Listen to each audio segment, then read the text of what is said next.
नमस्कार, war of state देख रहे हैं आप। मैं हूं आपके साथ पूजा। आज अपने शो में महाराष्ट्र और दिल्ली के रन की चर्चा करेंगे। महाराष्ट्र में सीट बंटवारे को लेकर माथापच्ची का दौर अब अंतिम चरण में पहुंच चुका है। एमवीए नेताओं की सीट बंटवारे को लेकर बांद्रा में आज बैठक हुई। इस मीटिंग में संजय राउत, नाना पटोले, जितेंद्र आव्हाड, राजेश टोपे समेत कई बड़े नेता शामिल हुए। खबरों के मुताबिक मुंबई की 36 में से 33 सीटों पर सहमति बन चुकी है। 15 कांग्रेस, 18 ठाकरे की शिवसेना, 2 शरद पवार की एनसीपी और 1 सीट समाजवादी पार्टी को देने का फैसला लिया गया है। इसके अलावा 3 सीटें कुर्ला, भायखला और अनुशक्ति नगर पर अभी पेच फंसा हुआ है। तो आज एमवीए की मीटिंग में सीट शेयरिंग को लेकर कौन सा फॉर्मूला तय हुआ, बताएंगे आपको। साथ ही महायुति के त्रिदेव ने कैसे बढ़ा दी है एमवीए की टेंशन, उस पर भी चर्चा करेंगे। साथ ही बात दिल्ली की भी होगी, क्योंकि दिल्ली विधानसभा चुनाव के लिए बैठकों का दौर शुरू हो गया है। झारखंड और महाराष्ट्र चुनाव के साथ ही दिल्ली चुनाव की भी तैयारी जबरदस्त चल रही है। बीजेपी ने प्रदेश प्रभारी वैजयंत पांडा को ही दिल्ली विधानसभा चुनाव के लिए प्रभारी बना दिया। इसके साथ गाजियाबाद से सांसद अतुल गर्ग को सह प्रभारी नियुक्त किया गया है। बीजेपी की तैयारी को देख केजरीवाल काफी ज्यादा डरे हुए हैं। डर के कारण केजरीवाल ने महाराष्ट्र और झारखंड चुनाव नहीं लड़ने का प्लान बनाया है और फोकस दिल्ली को लेकर कर रहे हैं। पर केजरीवाल की राजनीति पर बीजेपी और कांग्रेस पार्टी ने ब्रेक लगाने का पूरा प्लान तैयार कर लिया है। तो आज इन्हीं सब मुद्दों पे चर्चा करेंगे। मेरे साथ स्टूडियो में मौजूद हैं कैपिटल टीवी के editor in chief doctor Manish Kumar और एग्जीक्यूटिव एडिटर राजीव जी। सर, आप दोनों का बहुत बहुत स्वागत है। धन्यवाद। सर, आज महाराष्ट्र में एमवीए की जो सीट शेयरिंग को लेकर बैठक हुई, क्या कुछ हुई उस बैठक में? देखिए, अभी अभी खबर आई कि शरद पवार से मीडिया वालों जाकर के पूछे कि कब तक फाइनल होगा, हुजूर आला बताए। तो उन्होंने कहा अभी 200 फाइनल हुआ है, बाकी 88 अभी फाइनल नहीं हुआ है। जिस मीटिंग में आज मुंबई के बारे में चर्चा हुई, 3 तो फंसा हुआ है ही, लेकिन ये सेटबैक है। सेटबैक किसके लिए है? तो उद्धव ठाकरे के लिए।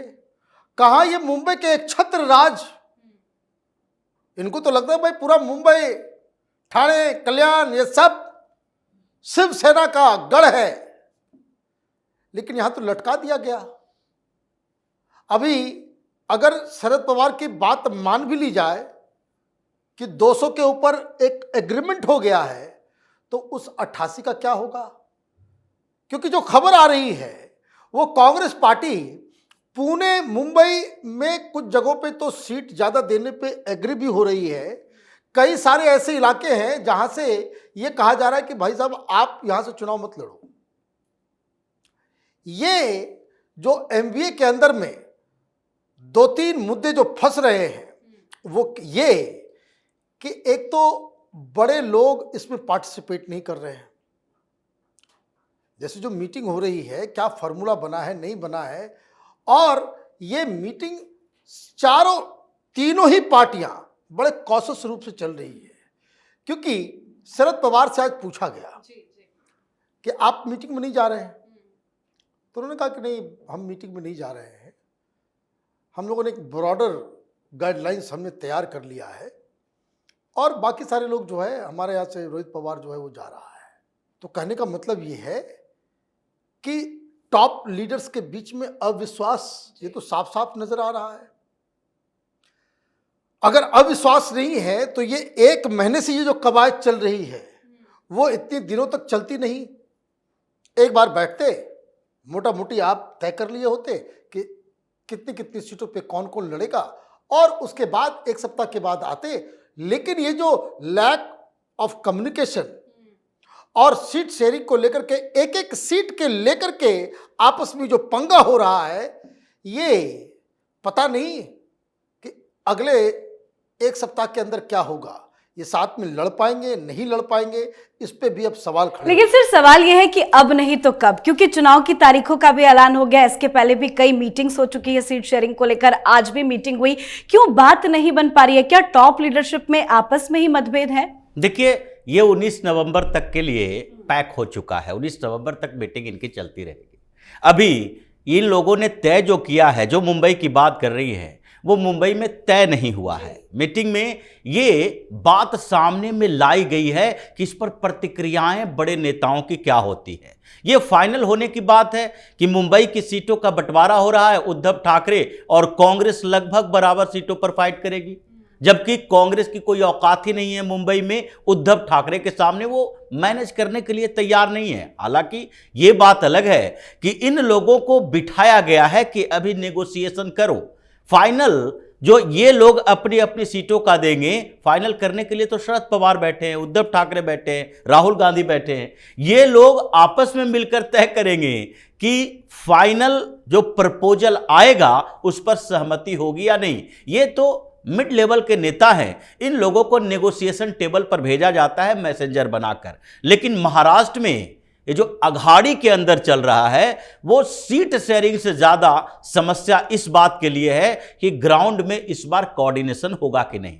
ये जितना भी जोर लगा लें, इस बार मुंबई के रीजन में भारतीय जनता पार्टी और एकनाथ शिंदे की ही चलेगी, क्योंकि महाराष्ट्र में धीरे धीरे उद्धव ठाकरे अपनी विश्वसनीयता खो रहे हैं। और जो सिंपैथी इनको लोकसभा चुनाव के अंदर मिला था वो इसलिए क्योंकि पहली बार ये जाकर विक्टिम कार्ड खेल रहे थे, देखो शिंदे ने हमें बर्बाद कर दिया, हम कहीं के नहीं रहे, बाला साहब ठाकरे की विरासत हम ढोने के लिए आगे बढ़ रहे हैं। लेकिन शिवसेना यही मानेगी कि बाला साहब ठाकरे की विरासत आप राहुल गांधी के कदमों में रख दें, शरद पवार के कदमों में रख दें, या फिर अभी जो एमबीए की बात की जा रही है, ये बैठक हुई, फैसला कर दिया गया 1 सीट दिया जाएगा समाजवादी पार्टी को, और समाजवादी पार्टी को बुलाया ही नहीं गया इस मीटिंग में, अपने आप आपने तय कर लिया।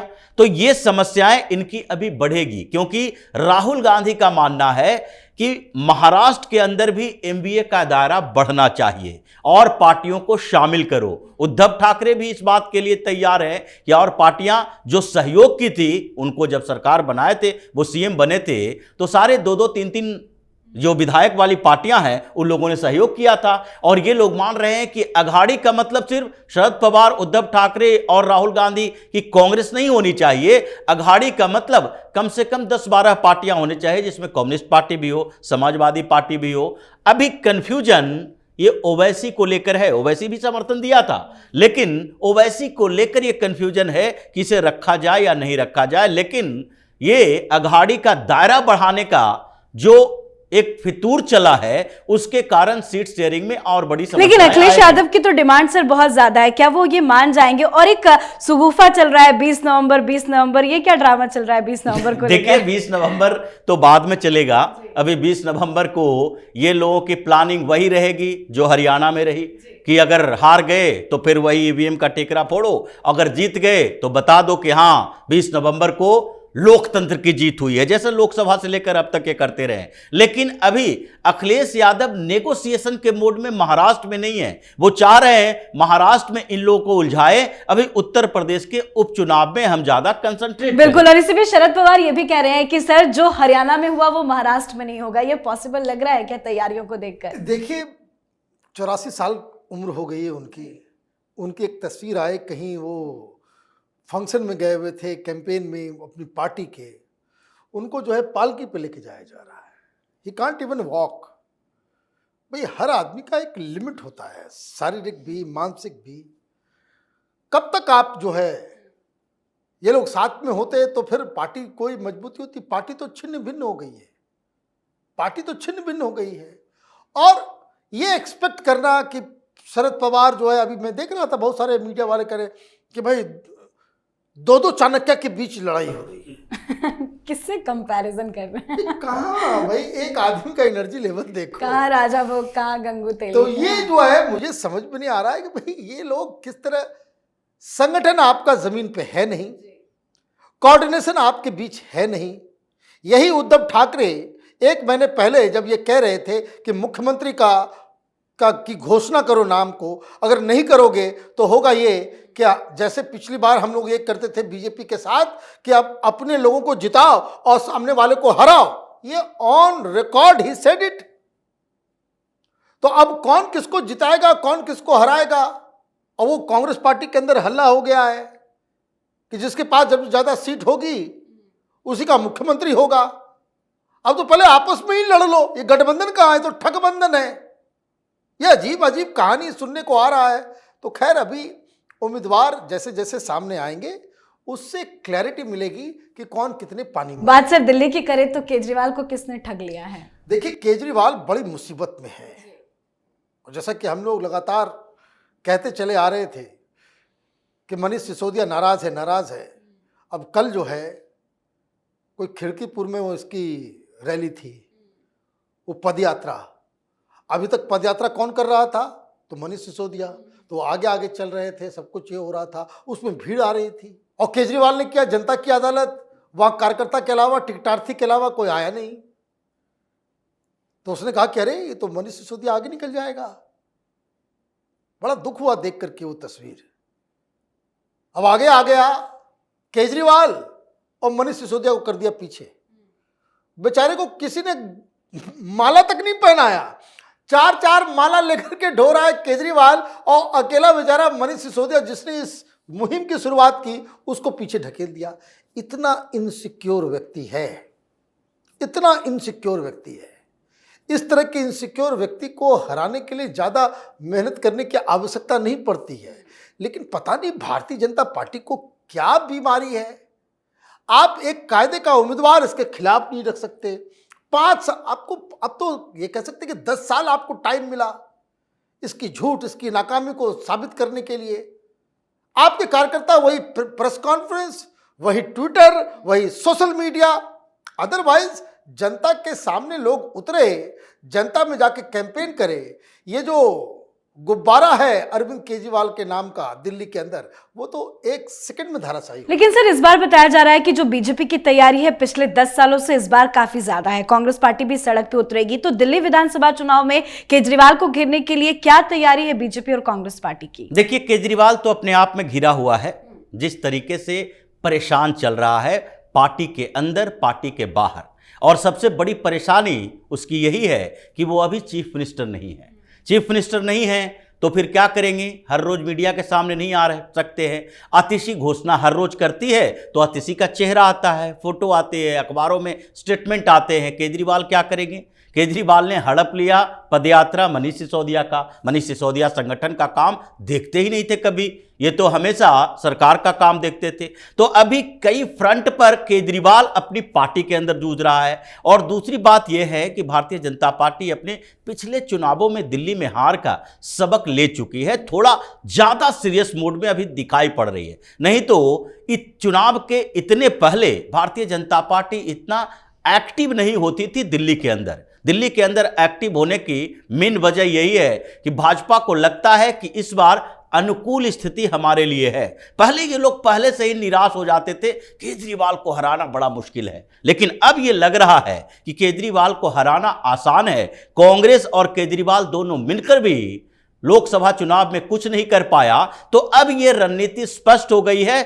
चुनाव की घोषणा से 2 महीना पहले ही ये उम्मीदवार उतारने वाले हैं, और इसके लिए काउंसलर को मना कर दिया है कि आप लोग उम्मीद मत रखें, आप में से किसी को टिकट नहीं मिलेगा। जो रिपीटेड कैंडिडेट हैं, जो हार रहे हैं बार बार, उनको भी कह दिया है आप भी अपना बोरिया बिस्तर बांध लो, मेहनत करो, आगे आपको कुछ मिलने की संभावना होगी तो दिया जाएगा। और यहां पर जो स्ट्रेटजी बनाई जा रही है वो दिल्ली के बीजेपी के नेतृत्व के स्तर पर नहीं, बल्कि केंद्रीय नेतृत्व के स्तर पर यहां पूरी स्ट्रेटजी बन रही है। इसलिए बीजेपी का जो स्टेट लीडरशिप है उसको कहा गया है तुम मेहनत करो, और मेहनत करने के तरीके हम बताएंगे। इसलिए इस बार भाजपा की जो रणनीति है और कांग्रेस जो मैदान में उतरने वाली है, केजरीवाल के लिए दूसरी बड़ी मुसीबत। मतलब दिल्ली के लिए इस बार नड्डा और अमित शाह से जुड़े तमाम बड़े नेता बना रहे हैं। बहुत बहुत धन्यवाद सर आप दोनों का। धन्यवाद। तो महाराष्ट्र, झारखंड और साथ ही दिल्ली के चुनाव को लेकर जबरदस्त हलचल तेज है। सारी पार्टियां अपनी अपनी तैयारियों में जुटी है। आम आदमी पार्टी फिलहाल अपनी पूरी ताकत अपने किले यानी दिल्ली को बचाने में लगाना चाहती है, जिसको भेदने के लिए बीजेपी ने पूरी तैयारी कर रखी है। कांग्रेस भी दिल्ली की सड़कों पर उतरने वाली है। केजरीवाल चारों तरफ से फंसे हैं, तो वही महाराष्ट्र में महायुति ने एमवीए को फंसा दिया है। तो इस पर आप अपनी राय कमेंट कर लिखें। देखते रहिए कैपिटल टीवी। नमस्कार।